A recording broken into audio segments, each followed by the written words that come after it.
At nami karon din ni sa atbang sa ICC Detention Center kauban si Ma'am Hanilet with SMNI. So paabot lang nato ang pangumusta gikan kay Pastor Apollo Tibuloy. Kay si Ma'am Hanilet man gyud ang nakabisita kay PRRD. Mga ilang tag ko ng update kay Ma'am Hanilet. Bahin po kay ang best friend ni Pastor si Tatay Digong sa dating Pangulong Rodrigo Roa Duterte. Ma'am Hanilet, good morning. Good morning, Pastor. Maayong adlaw kanimo diha. Kabalo ko, you are also praying. And, indescribable yun yung mga panghitabo sa inyo ha, pati sa amo.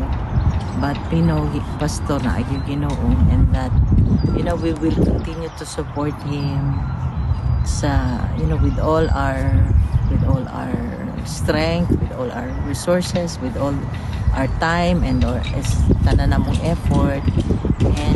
And I was just here, waited for the lawyers and asked them kung kumusta siya, kay man daw nakabisita man ni kahapon. And we continue to pray. Kabalo ko, di tapos sagdan sa Ginoo. And we continue to support him. We continue to keep the faith that we will be able to bring him back home to where he belongs. Dito man din siya. And kabalo ko kani mga pagsulay, mga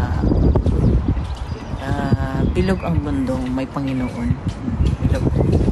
Saka alam ng tao kung ano ang ginawa niya para sa mga Pilipino. Ako alam ko personally because there were instances when he was president, hindi nyo alam yan, na almost hindi siya makalakad kasi tinamaan siya ng COVID, but we have to keep that from you. Miski na frail na yung ano niya, that at that time he would insist having cabinet meetings. Ganun niya kamahal ang bansa at ang Pilipino. He wants to show to the Filipinos that there's a leader, somebody like him, na even during the pandemic time, we were all down, wala tayong mga trabaho, wala lahat. There was somebody, there's a government who supports the people and supports the country. Ma'am, kumusta daw kayo si Pastor? Okay na ko, Pastor. Kami taga QGC with Pastor namin kami sa side I can only trust you guys. Thank you, ma'am. May trust issues ako even before, so kamusta ako. Pero sa sitwasyon ni Tatay Digong sa sulod, okay naman. Okay naman siya. Okay na kaluwi sige.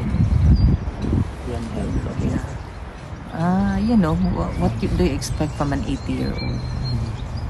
Kung ano, ma'am, basig na kayo mensahe sa mga taga-KOJC o mga supporter ni Tatay?